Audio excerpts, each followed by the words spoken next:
Good morning. The meeting of the Subcommittee of Agriculture, Rural Development, Food and Drug Administration, and related agencies is now called to order.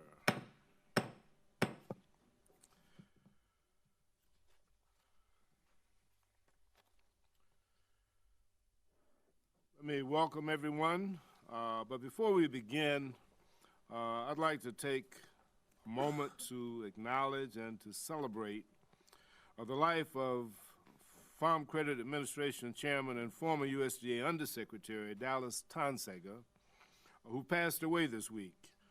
Many of us have worked with him over the years, and his tireless work to improve rural communities and his commitment to public service are greatly appreciated by the committee and by people all across this country. So our thoughts and prayers are with his family at this time. Before us today is the Chairman's mark for the fiscal year 2020 Agriculture, Rural Development, Food and Drug Administration and related agencies appropriations bill. The bill and accompanying report are products of a lot of hard work that began in January. I'd like to take this opportunity to thank the chair of the full committee, Ms. Loy, the ranking member, Ms. Granger, and I'd also like to certainly thank ranking member Fortenberry for being such a great partner this year. The majority staff have worked together cooperatively and collaboratively, and we have incredible staffs, and they have done just a tremendous job. Let me thank my personal staff also.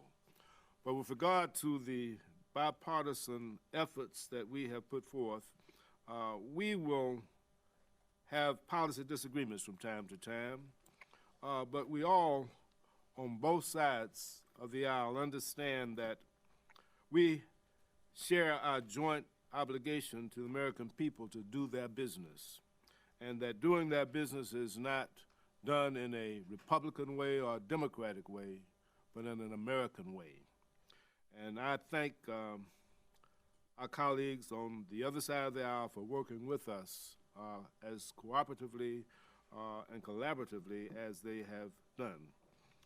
The subcommittee held 8 hearings on funding and oversight matters regarding USDA, FDA, the rural economy, and the administration's proposed relocation of the Economic Research Service and the National Institute of Food and Agriculture. This year, the subcommittee received more than 7,200 member requests. We worked in a bipartisan manner to include as many requests as we could possibly include. For subcommittee members, we had over 400 requests, and we met 96% of them in whole or in part. Our fiscal year 2020 allocation is $24.3 billion, 4% above the FY2019 enacted level. This is more than $5.1 billion above in the bill. First, as chairman, I've stressed the importance of investing in our rural communities. The bill provides nearly $4 billion for rural development programs, an increase of $290 from FY for farm programs, including $30 million to assist the implementation of the 2018 Farm Bill. It also prohibits the closure of county-level Farm Service Agency offices to ensure that our farmers, our ranchers, and our producers receive high-quality customer service. The bill includes $829 million for the Natural Resource Conservation Service. This will allow NRCS to maintain its core conservation mission and expand conservation efforts across the country.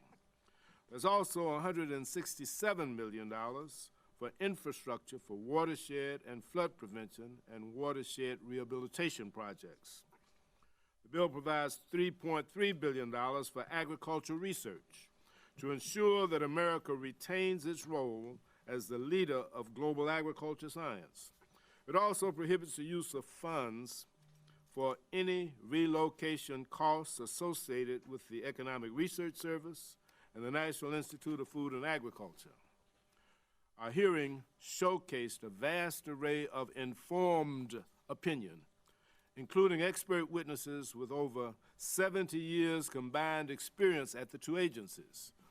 All the evidence this committee has received indicates that this is a bad proposal that jeopardizes the integrity of science and research at USDA.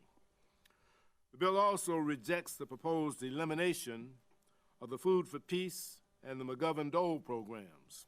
It provides $1.85 billion for Food for Peace and $235 million for McGovern-Dole. These programs send American commodities all over the world to address global hunger and are an essential tool for our nation's diplomacy. The bill fully funds the SNAP and the WIC programs to meet expected participation in 2020. The bill includes $2 billion of an increase in the SNAP Reserve Fund, which was requested by 86 members, a quarter of whom made it their #1 priority. Key nutrition program funds of interest to the subcommittee members were also well funded. The summer EBT program is funded at $50 million, an increase of $22 million. Healthy Food Financing Initiative is funding at $10 million, which is a 400% increase.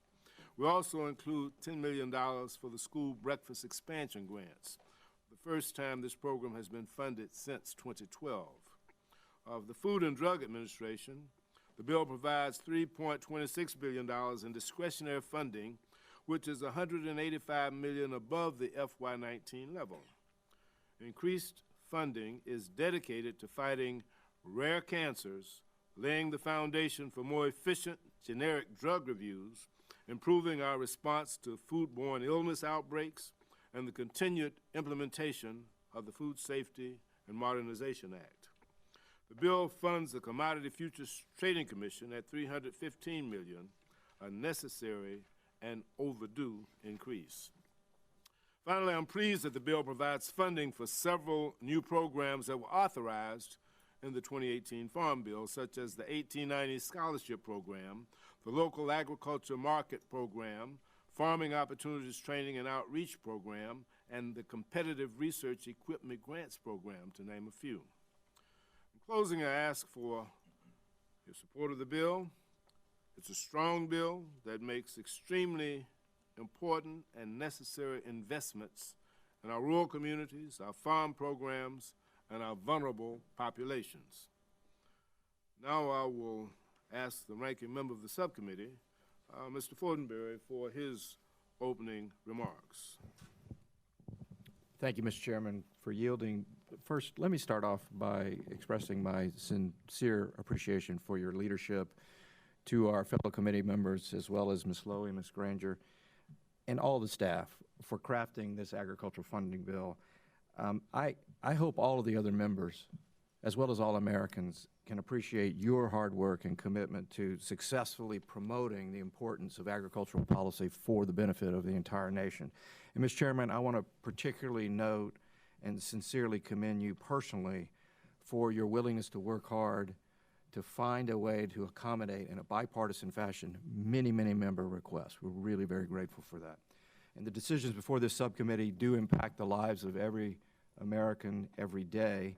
All of us across the nation are tethered to agriculture in some form, but making the decisions on how to allocate the $24 billion takes commitment and hard work, and this bill does reflect a seriousness of intent. So I'm very thankful for your leadership. If I could, for a moment, before I get into a few highlights of the bill, I'd like to provide some context from my home from my home in Nebraska. Agriculture is essential to our way of life, our culture, and to who we are as a people. Production agriculture in corn, soybeans, and livestock does cover much of our landscape, and it's an important driver of America's export prowess. The efficiency, the quality, and the ingenuity shown by our farmers provides food security for millions of people in America and also abroad, many of whom are the world's most vulnerable. And it also ensures, we help to ensure that Americans enjoy the lowest grocery prices in the world. The Nebraska model of agriculture, though, is more than bulk production. It's from the use of advanced robotics to run dairy operations, to enzyme extraction from ethanol production, and from the enhancement of critical wetlands on agricultural lands, as well as improving stewardship practices by crop yield improvement. Our farmers, I believe, are contributing to the well-being of human flourishing across the nation. Many of the technological advances we use today have been made possible with the type of investments that are very much a part of this bill. So again, thank you, Mr. Chairman. To the look to the future, we also look to the past and see a 21st century agricultural model that is emerging and reconnecting the urban to the rural. The diversification in our farm family has been so swift and profound that we are no longer talking in the language of producers and consumers, but rather in terms of connecting the farmer to the family. And I think that's exciting, and that's not a level of intimacy that we've seen since the early days of farming in America. So this bill makes important contributions, investments in more programs that bring us together. I just think it's exciting that now you can actually meet your farmer at the local farmer's market. Let me highlight three particular areas of the bill that I believe are essential.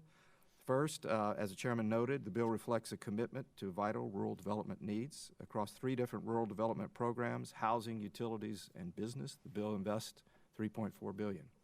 We are talking about fundamental needs of our rural community and services that many of us in suburban or urban settings take for granted. Chairman Bishop has included language on my behalf to encourage the USDA to consider the broader social benefits when the department seeks applications for the $680 million of broadband resources in this bill. This is very important that we measure the impact of broadband more broadly. It's not just wires laid, it's how we are affecting livability. Secondly, I'm pleased to see an increase of $185 million for the FDA. In particular, all of our constituents are interested in lowering the price of drugs. When the former FDA commissioner was meeting with me in February, I asked him pointedly, what is the FDA doing to lower the cost of medicine? And without a pause, he said, increase competition in the pharmaceutical marketplace. So that is why I'm pleased to see another increase for generic drugs, the generic drug program at FDA. Additionally, the bill makes investments in food safety by lessening the burden on our state health departments. I think that's important. The ones often applying the FDA's high standard for the production of foods across the country. Lastly, I'm pleased to see investments in a handful of new programs recently authorized in the last Farm Bill. When I met with the chairman in his office earlier in the week, we found common ground, as we often do, on ideas on how to grow America's agricultural family. The bill includes $5.4 million for the farmers market and local food promotion program, allowing smaller local producers to produce fresh products, to bring fresh products, gain a source of revenue, and connect the local community in which they reside. Again, very exciting development. In addition to this program, the bill includes investments for tribal demonstration projects, a pilot project for the food distribution program for Indian reservations, and a new urban agricultural office. These programs will increase participation in the agriculture community so that more of us can benefit from agricultural production. As I have already relayed to the chairman, we are concerned about the overall funding situation and the lack of a bipartisan, bicameral agreement on budget caps. However, the bill supports American farmers and ranchers who are vital to our nation's economy and health and well-being. And we are blessed to have such a diverse and plentiful food supply that is made possible through hard work and the programs in this bill which assist farmers and ranchers across the country. We support research and development in agriculture to the tune of $3.3 billion. We support the oversight of commodity markets, providing confidence for business and traders. The bill provides important funding for all of USDA nutrition programs at levels that ensure that all eligible participants will receive the assistance they need. Food security is important to Americans. Lastly, Mr. Chairman, I would be remiss if I didn't express deep regret that the bill does not include the previous bipartisan provision that would prevent the genetic modification of human embryos. Starting in 2016, the subcommittee acted to prevent an emerging science that would allow for the permanent genetic modification of an individual's genetics and those of future offspring. This is a prohibition that is accepted by nearly every nation in the world due to the unknown risk. We will, of course, further deliberate on this at a later date, but unfortunately, this is one matter that will disrupt the normal bipartisan nature of the Ag Bill and potentially prompt a veto threat from the President. But in closing, Mr. Chairman, let's keep working. Thank you so much. Thank you very much, Mr. Fortenberry. And at this time, I'd like to recognize our distinguished chairlady, the chairwoman from the gentlelady from New York, who chairs the full committee, Ms. Lowy. Well, I thank the distinguished gentleman for your very gracious introduction. It's a pleasure for me to be with you this morning. As we are awaiting votes any minute, I'm going to save my full remarks for the full committee markup, so I will be very brief.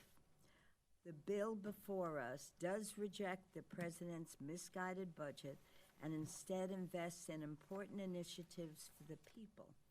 The fiscal year 2020 Agriculture Appropriation Bill would reduce hunger at home and abroad, support rural development and our farmers, and ensure the FDA is properly funded to meet the growing needs of regulating our food, medicines, and more. But I want to be sure that before I conclude the brief remarks, I thank you, Chairman Bishop and Ranking Member Fortenberry, for your work on this bill.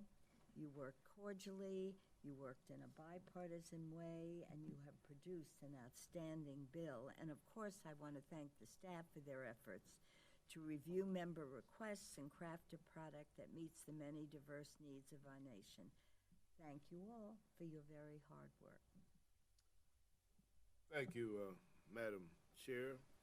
And Ms. Granger, the ranking member of the full committee, we welcome you and would like to invite any comments that you'd like to make. Thank you, and thank you for this bill and the cooperation. It's obvious that the chairs and ranking members of these subcommittees have done it working together. I'd served on 8 of the subcommittees. This was not one of them, and so one of the joys that I get, and it's a real learning experience to see, and some of the things that are here that show that there's a major improvement and change in what's happening with, as you talked about, the farmers and that. I have some in my district, not very many. Some I had more when I first came in, but thank you for what you're doing. Thank you, Mr. Fortenberry, for the same. There are many priorities in this bill that I certainly agree with. The prioritizing funding for farm and rural development programs, the important programs that protect the health and safety of our citizens. You talked about medicines, and I think we're all concerned with the cost of medication and also what we're actually taking. You have funding for Food and Drug Administration to ensure the safety of our food supply, increase resources for safe and effective drugs and medical devices, agricultural research, safe drinking water, wastewater disposal. I think I quit watching television sometimes because I didn't want to know all the things I've been warned about. I like ignorance is not. Sometimes it's bliss, but you're making major investments, and it shows in this bill. Important the support provided for the food to the poorest people overseas. The gift from American farmers and producers goes a long way in not only saving lives, but in building goodwill around the world, and I know you know that, and it's just extremely important. I have some concerns. I have concern about eliminating the pro-life provisions carried in the bill over the last 4 years regarding the genetic modification of embryos. The bill also includes a 4.3% increase. I know we're all concerned about passing bills when we don't have a top line number that we've agreed to. If it were left to the people in this room and the other subcommittees, we would have that taken care of. I know Mrs. Lowy and I both have the same concern. It has to happen, and we'll make it happen. The fact that we could bring all these bills on time with the bipartisanship that I've seen in every single bill, we can do that, and we should. And thank you. Thank you for the staff. My staff, Tom O'Brien and David Winfrey, and the majority staff as well, work together very well. Thank you for the job you've done. Thank you very much, Ms. Granger. Are there any other members who wish to be recognized? The distinguished former chair of this committee, a former ranking member, and vice chair of the current subcommittee. Another title. Yes. Thank you very much. Mr. Laurel. Chairman. Thank you very much, Mr. Chairman, and I know it's in the interest of time, but I did want to say some things. I want to say a thank you to you and thank you to the ranking member and also to Chair Lowy and ranking member Granger. I mean, I think together over the years and everything that you've done and in your efforts to support the hard work of our farmers, the safety of our consumers. And you mentioned that I have chaired the Ag Subcommittee in the past. I know the kind of work it takes to pull it all together. And I believe that this bill demonstrates a renewed and a very significant investment in advancing nutrition, public health, supports American agriculture, food production, strengthening rural communities. It helps to protect our environment. And as the chair of the committee said, and all this was done, again, in a bipartisan way, despite what the president's budget was. So I think that that's critically important about reflecting what the challenges are and being able to do the job in order to meet those challenges. $1 billion increase. For me, heartened to see the bill providing funding for the Women, Infants, and Children program, the food stamp program. We know that these two programs are our nation's most successful anti-hunger efforts. And there's a reserve fund of $5 billion. You have prioritized international food aid and assistance. And you're right in terms of what this means in terms of our national security overall. $2 billion in international food aid, Food for Peace grants, McGovern-Dole. Over the years, we have struggled to get funding for McGovern-Dole, and we know how important the program it is, particularly to little girls around the world and their participation in a food program. And now you have a new $1 million for the newly authorized international agricultural education. And above all, what these programs do is reduce famine and help to deal with food insecurity overseas. Something I've always been interested in this committee is the nation's food safety. And you make strong investments in necessary oversight. The bill rejected the administration's proposed funding cuts to produce safety inspections of high-risk foreign facilities.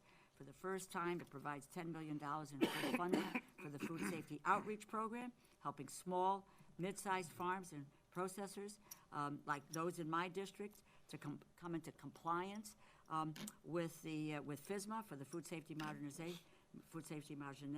Modernization Act, full funding for the Food and Drug Administration's continued implementation of food safety rules.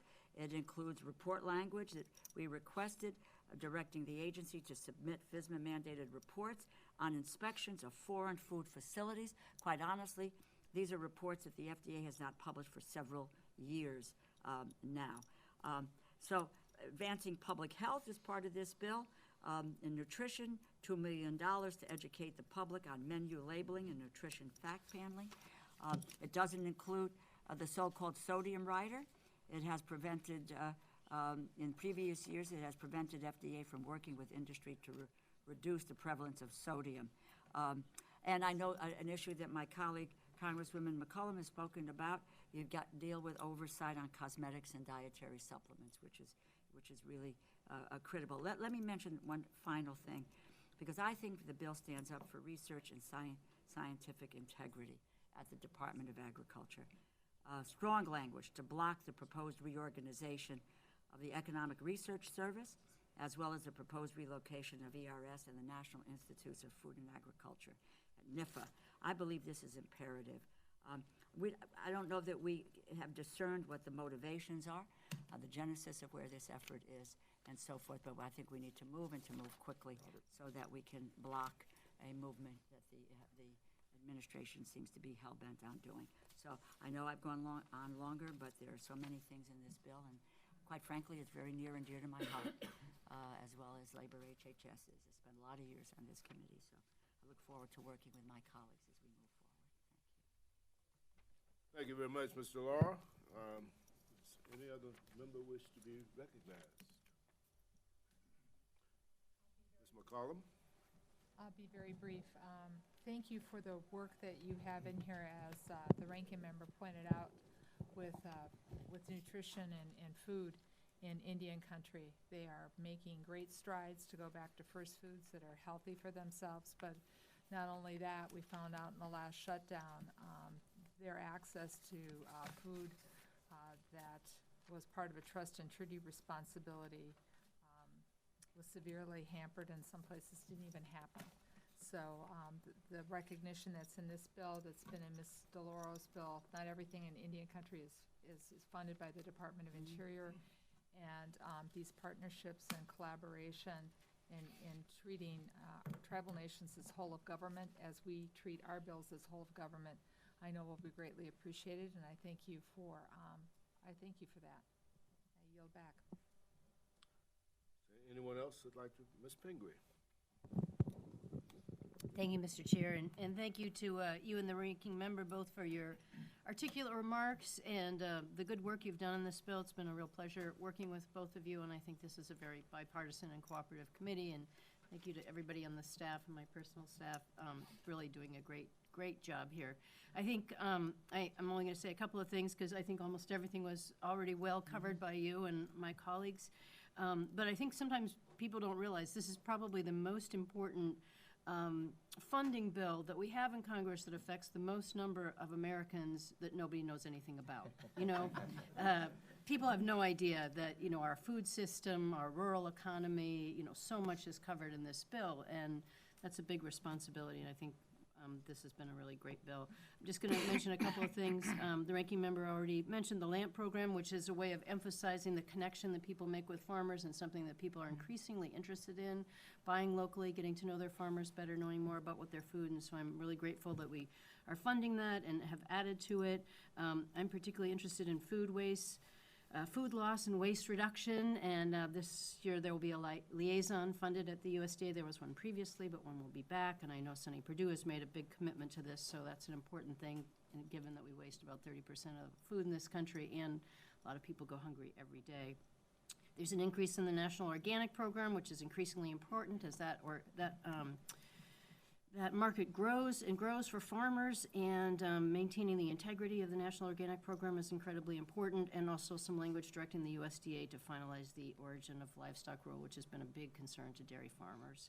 I appreciate the attention to the relocation of NIFA and ERS, which has been real concern to a lot of people, and also there's some language in here directing the USDA, which I think already has a lot of work going on related to climate change through the hubs and looking at carbon markets, but helping farmers to do this and to be beneficial partners in the way, and seeing how they can benefit from potential carbon markets. So those are just some add-ons to things that people have already said. There's a lot of other great things in the bill, but hopefully we'll vote soon and we can all go home for the break. So thanks very much. Okay.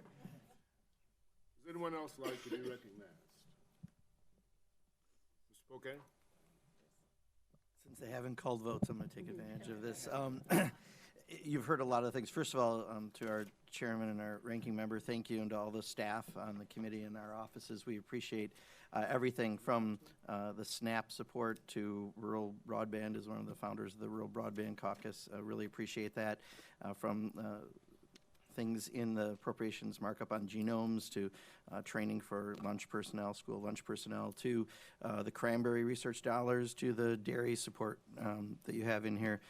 Much appreciated, and I just want to thank you very much for that. Thank you. Ms. Lee? Well, this is my first subcommittee markup, and thank you very much, Mr. Chairman. It's been really a pleasure working with you and members on all of these issues. And it's such an important bill, and I agree with my colleague from Maine that it's a bill that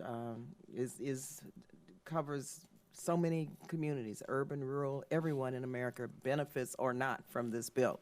And so thank you very much. I just want to call our attention and thank you for increasing, of course, the school breakfast program, first time since 2012. $10 million. Also, the Healthy Food Financing Initiative, which actually provides loans and grants to grocery stores and other fresh food retailers in low-income areas. I believe it was authorized at $21 million. And so this significant increase of $8 million to this program is extremely important, again, both for rural and for urban communities. As it relates to California, I believe I'm the only one from California on the subcommittee, and so I want to thank you for making sure.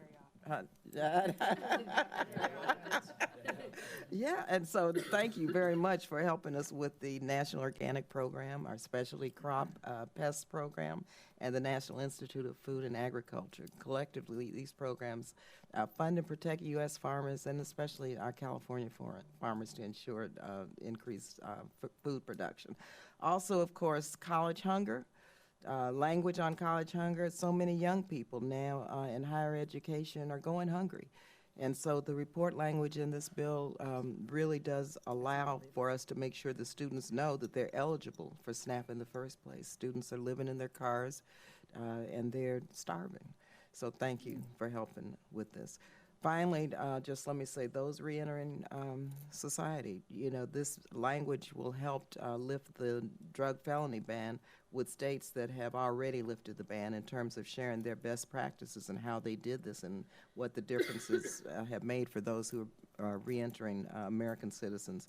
And so thank you for allowing us to put this language in, because looking at what the pre-release applications are for this population, training and employment, well, the barrier to SNAP benefits is huge. And so some states have passed legislation to waive these barriers, and we want to see how it's done, what it's done, and what the impact will be if we do this on a federal level. So thank you again, Mr. Chairman, very much. Mr. Adderholt. Since votes have not been called, I will take it, as Mark says. I just want to say it is great to be on this subcommittee, and as you know, this subcommittee is near and dear to my heart, having chaired it for 6 years, and so I am very grateful to the ranking member for allowing me to keep a seat on this subcommittee, because it is a great subcommittee and the staff are excellent to work with. But leaving the chairmanship and the ranking member position in good hands as I've moved on to another subcommittee, I'm very pleased with this bill. As the ranking member of the subcommittee says, we're still a few issues that we want to work through as we move forward. But I think we've got a good start and look forward to working with the chairman and the ranking member as we continue on. So thank you for your work and all the staff's work in putting this together. Thank you, Mr. Adderholt. It was a pleasure working as ranking member with you, and I think our heads were very, very much together on how we could work together to try to improve and benefit rural America and American agriculture, and we appreciate your continued service on this committee. Does any other member wish to be recognized? If not, does any member have an amendment? If there are no amendments, I'd like to recognize Mr. Laura to make a motion to favorably report the bill. Thank you, Mr. Chairman. I move that the bill be favorably reported to the full committee. All in favor, say aye. Aye. Aye. Those opposed? The ayes have it. The bill will be favorably reported. I'd like to ask unanimous consent that the staff be allowed to make technical and conforming changes to the bill. And I'd like to remind the members to leave the folders with the bill and the report on the desk. Congratulations. At this point, Good committee. No, the committee stands adjourned. I go to